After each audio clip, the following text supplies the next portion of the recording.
കേന്ദ്ര സർക്കാരിന്റെ പ്രധാനപ്പെട്ട പദ്ധതികളിൽ ഒന്നാണ് PM കിസാൻ സമ്മാൻ നിധി യോജന. ഈ പദ്ധതി പ്രകാരം കർഷകർക്ക് 6000 രൂപയാണ് പ്രതിവർഷം ലഭിക്കുന്നത്. ഇവ മുടങ്ങാതെ ലഭിക്കണമെങ്കിൽ കുറച്ച് കാര്യങ്ങൾ ശ്രദ്ധിക്കാനുമുണ്ട്. അതിൽ പ്രധാനപ്പെട്ടതാണ് അഗ്രിസ്റ്റാക്ക് കർഷക രജിസ്ട്രേഷൻ നിർബന്ധമായും ചെയ്യേണ്ട ഒന്ന് തന്നെയാണ്. PM കിസാന്റെ 6000 രൂപ വാങ്ങുന്ന എല്ലാവരും തന്നെ ഇവ കൃത്യമായി ചെയ്യണം. കൂടാതെ കൃഷിഭൂമിയുള്ള കർഷകരും ഇതിൽ രജിസ്റ്റർ ചെയ്യേണ്ടതാണ്. PM കിസാന്റെ 19 ഗഡുക്കളുടെ വിതരണം ചെയ്തു കഴിഞ്ഞു. ഇനി നൽകാനുള്ളത് 20ാമത്തെ ഗഡുവിന്റെ വിതരണമാണ്. 20ാമത്തെ ഗഡുവിന്റെ വിതരണം തടസ്സമില്ലാതെ തന്നെ എല്ലാ ഗുണഭോക്താക്കൾക്കും ലഭിക്കുന്നതുമാണ്. അടുത്ത ഗഡുക്കൾ ലഭിക്കുമ്പോഴാണ് കർഷക രജിസ്ട്രിയിൽ രജിസ്റ്റർ ചെയ്യേണ്ട ആവശ്യകത പ്രധാനമായിട്ടും വരാൻ സാധ്യത. കർഷക അനുബന്ധ ആവശ്യങ്ങൾക്കും ഈ ID ആവശ്യമായി വന്നേക്കാം. അഗ്രിസ്റ്റാക്ക് കർഷക രജിസ്ട്രിയിൽ രജിസ്റ്റർ ചെയ്യുമ്പോൾ കർഷകർക്ക് വ്യക്തിഗത ID ലഭിക്കുന്നതാണ്. അടുത്തതാണ് ഇലക്ട്രോണിക് KYC. PM കിസാന്റെ ആനുകൂല്യങ്ങൾ ലഭിക്കുന്നതിന് ഇലക്ട്രോണിക് KYC ചെയ്യേണ്ടത് അത്യാവശ്യമായിട്ടുള്ള ഒന്ന് തന്നെയാണ്. ഇലക്ട്രോണിക് KYCയുടെ സ്റ്റാറ്റസ് പരിശോധിക്കുന്നത് ഉത്തമമായിരിക്കും. കിസാൻ സമ്മാൻ നിധിയുടെ വെബ്സൈറ്റ് വഴി ഈ കാര്യം പരിശോധിക്കാനും സാധിക്കും.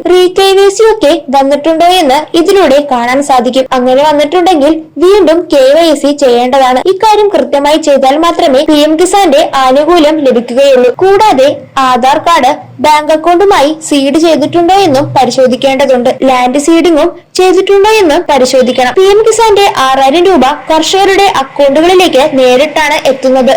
അതിനാൽ തന്നെ അക്കൗണ്ട് ആധാർ കാർഡുമായി സീഡ് ചെയ്തിട്ടുണ്ടോ എന്ന് പരിശോധിക്കേണ്ടത് അത്യാവശ്യമാണ്. ഈ കാര്യങ്ങളിൽ ഏതെങ്കിലും വിധത്തിലുള്ള തടസ്സങ്ങൾ സംഭവിച്ചിട്ടുണ്ടെങ്കിൽ തുക അക്കൗണ്ടുകളിൽ എത്തുന്നതല്ല. ലാൻഡ് സീഡിങ്ങും കൃത്യമായി ചെയ്തിട്ടുണ്ടോ എന്നും പരിശോധിക്കേണ്ടതുണ്ട്. അഗ്രിസ്റ്റാക്ക് ഫാർമർ രജിസ്ട്രിയിൽ രജിസ്റ്റർ ചെയ്യാൻ ഇപ്പോൾ അക്ഷയ കേന്ദ്രങ്ങൾ വഴിയും കോമൺ സർവീസ് സെന്റർ വഴിയും സാധ്യമാകുന്നതാണ്. സ്മാർട്ട് ഫോൺ വഴിയും സ്വന്തമായി ചെയ്യാനും സാധിക്കും. കർഷകർക്ക് ആനുകൂല്യങ്ങൾ കാര്യക്ഷമമായി ലഭിക്കുന്നതിന് വേണ്ടിയാണ് കർഷക രജിസ്ട്രിയിൽ പേര് ചേർക്കണമെന്നുള്ള നിർദ്ദേശം വന്നിട്ടുള്ളത്. ഇതിൽ രജിസ്റ്റർ ചെയ്യാൻ ആധാർ കാർഡും കരമടച്ച രസീതും ആധാർ കാർഡുമായി ലിങ്ക് ചെയ്തിട്ടുള്ള മൊബൈൽ നമ്പറുമാണ് പ്രധാനമായും ആവശ്യമായി വരിക. നേരത്തെ ഇത് കൃഷിഭവനിൽ നേരിട്ടെത്തിയായിരുന്നു ചെയ്യേണ്ടത്. ഇപ്പോൾ അക്ഷയ കേന്ദ്രങ്ങൾ വഴിയും കോമൺ സർവീസ് സെന്റർ വഴിയും ചെയ്യാൻ സാധിക്കും. ഈ കാര്യങ്ങൾ കൃത്യമായി ചെയ്താൽ മാത്രമേ PM കിസാന്റെ ആനുകൂല്യങ്ങൾ കർഷകർക്ക് ലഭിക്കുകയുള്ളൂ. 20ാമത്തെ ഗഡുവിന്റെ വിതരണം ഉടൻ തന്നെ ഉണ്ടാകുന്നതുമാണ്. ഈ ഗഡു കിട്ടുവാൻ തടസ്സങ്ങളൊന്നുമില്ല. തുടർന്നും ആനുകൂല്യങ്ങൾ ലഭിക്കുന്നതിന് വേണ്ടിയാണ് ഇക്കാര്യങ്ങൾ കൃത്യമായി ചെയ്തിട്ടുണ്ടോ എന്ന് പരിശോധിക്കേണ്ടത്. ഇതുമായി ബന്ധപ്പെട്ട